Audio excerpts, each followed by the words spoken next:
As the NFL offseason is underway thick and fast, and it is now time for the NFL Scouting Combine. And we are live there. Let's send it out to our Tommy Tran in Indianapolis. Tommy.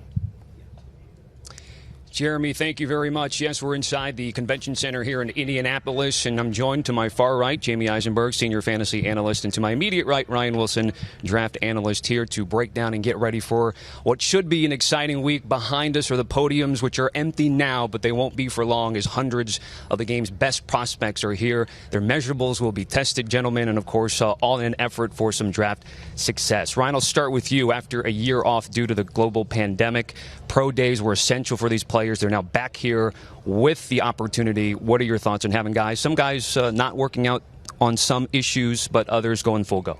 It's great to be back. I was just saying before we started, I haven't seen you guys in 2 years, so that's good, number one. Number two, it's good to get these players here because, number one, it allows them to be seen. And we love the running, we love the sprinting, we love all that thing, the sort of shorts and T-shirts portion of the field day in the pre-draft process. But the most important thing are the medicals, to get a sense of whether these guys, how healthy they are. And here's an example. Evan Neal, Derek Stingley, Matt Corral, two of those guys have quote-unquote health issues. That's why they're not here. But also the interviews. You can see how these guys are one-on-one. The coaches can get a feel for these guys, the position coaches. You can put them on the board, as they like to say, and see what they know X's and O's wise. And that's actually more important than the bench press and the 40 time and the three-cone drill, although those things do add to what you have in terms of trying to figure out who these players are. Jamie? Well, I think, unless you're Les Snead, you want to be here, right? You want to see what these guys have to say. I think that's like Ryan said, it's the most important thing, because what these guys are capable of doing. Game film matters so much more than what they're going to do here. Yes, they'll run fast. There'll be some guys that raise their stock.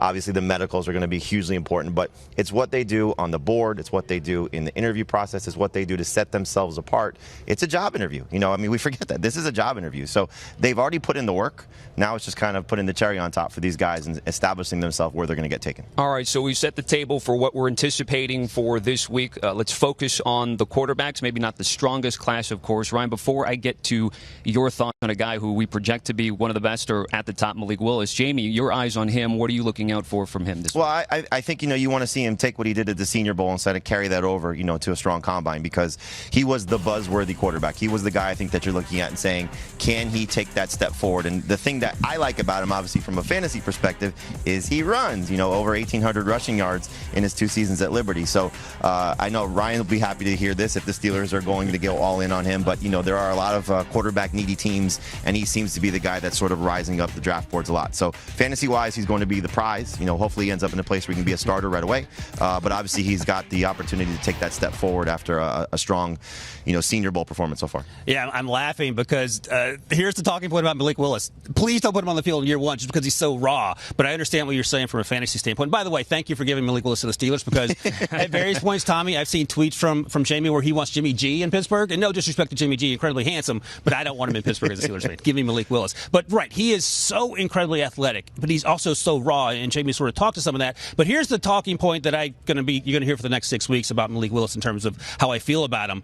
Is he a first-round pick? No, he's not. He's probably more a second-round guy. But if you think there's 20%, 25% chance that he ends up being Josh Allen, you absolutely roll the dice on him. And this is my latest mock draft, came out Monday. I have him going 8th to the Falcons. Is that too high? Yeah, it is. But again, everyone was except Pete Briscoe, of course, was panning the Bills taking Josh Allen. That has worked out. Now, I'm not saying Malik Willis is going to be Josh Allen, but if there's a chance, 20, 25%, whatever, I feel like you roll the dice on that, because quarterbacks are overdrafted all the time, and you don't want to miss on this guy. You don't want to be the Bears who pass on Deshaun Watson and Patrick Mahomes and end up with Mitch Trubisky. And I think, to your point, Ryan, that's a perfect landing spot, because Matt Ryan could start for one more year. Exactly. And then, you give the reins over to Malik Willis in 2023, if in fact that's the route the Falcons go. And guys, we're talking about a person who could be the next Davis Mills, some value perhaps with Carson Strong. It's never been about his ability to play. His availability has certainly been an issue. What's big with him this week, Ryan, that you're looking out for the Nevada quarterback?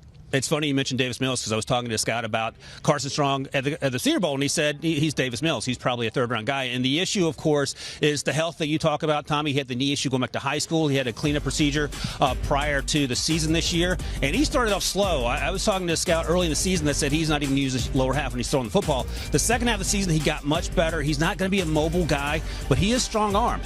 He has probably one of the best arms in this class. He had an okay Senior Bowl. You wanted to see a little more from him. He just didn't get it there. So this is another opportunity for him to go out there while some of these players aren't going to throw. I get it on some level, but for Carson Strong, this is something that he has to do to continue to prove his draft stock. And, there's no downside to him working out here, Tommy. All right, we've asked for Jamie Eisenberg's sort of wish list for guys that he's looking out for, maybe some dynasty diamonds, of course.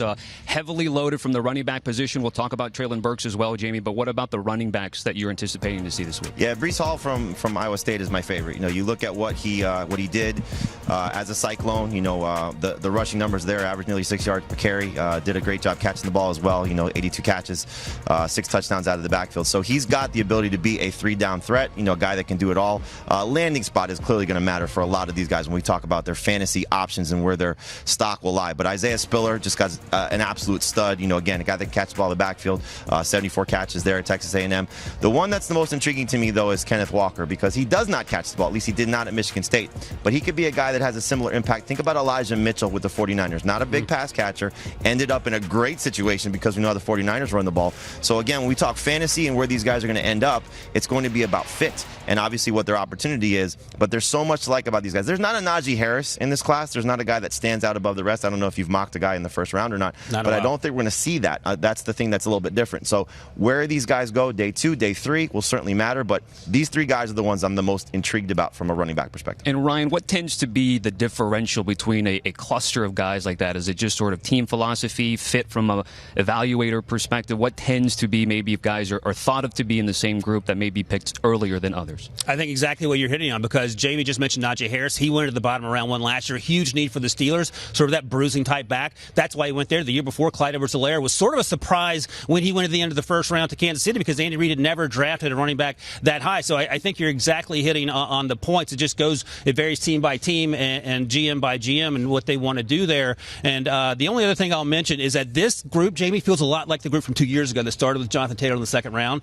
Obviously, Clyde Edwards-Helaire went late first, but that cluster of guys, the Cam Akers, the J.K. Dobbins, and I think that could be the same. Yeah, exactly. This could be this group here that you have a run in the second round. And one other name I'll mention, shout out to BMAC here, Deshaun Corbin out of Florida State.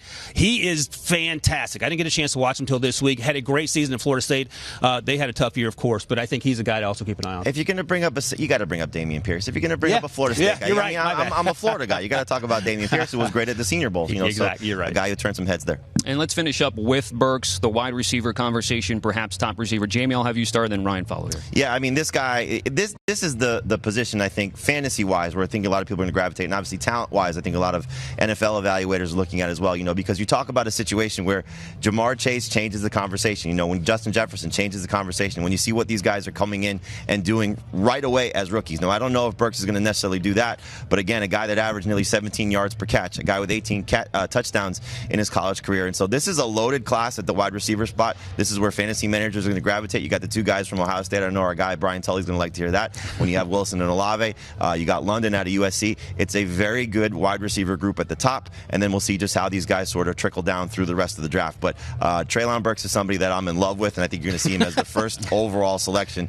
in rookie drafts going into 2022. Jamie, I think you're right. Number one, he may go first, the fantasy implications, but he may go first overall among all the wide receivers as well. And you can see here. Fair or foul there, by the way. Fair or foul, the DK Metcalf comparison, Ryan. What do you think? Well, here's the thing. I think it's fair. He's not going to run a 4.33. I don't think Treylon will, but his 3-cone will be much better than the 4.38 or the 7.38, excuse me, that sort of torpedo DK Metcalf to the end.